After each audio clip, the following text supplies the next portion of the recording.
ان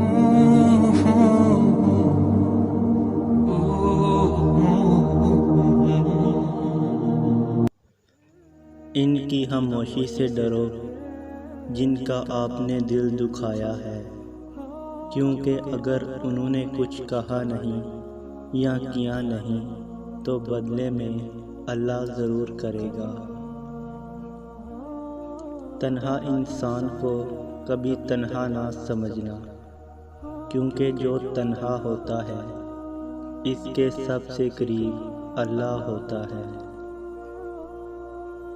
مخلص شخص ہر بار خاموشی اختیار کر لیتا ہے، اس لیے نہیں کہ وہ بزدل ہوتا ہے، بلکہ اس لیے کہ اسے اس کا ضمیر اجازت نہیں دیتا کہ وہ اپنوں کو انہی کے لہجوں میں جواب دے۔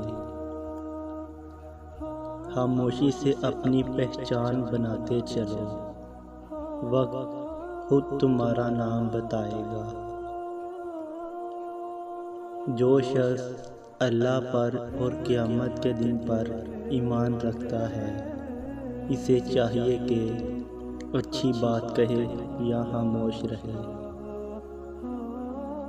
جب انسان خود سے مخاطب ہونے لگتا ہے تو وہ دوسرے سے خاموشی اختیار کر لیتا ہے۔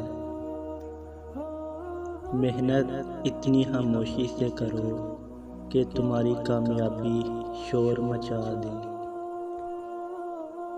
کبھی کبھی ہماری چپ اور خاموشی کے پیچھے باتوں اور جذبوں کا پورا سمندر ہوتا ہے، مگر ہم کچھ کہہ نہیں پاتے اور نہ کہنا چاہتے ہیں، کیونکہ جس انسان پر ہماری خاموشی کوئی اثر نہ کرتی ہو، اس انسان پر ہمارے لفظ کیا اثر کریں گے۔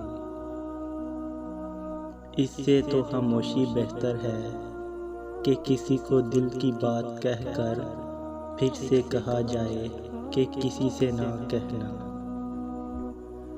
جب تمہارے دل میں کسی کے لیے نفرت پیدا ہونے لگے تو اس کی اچھائیوں کو یاد کرو۔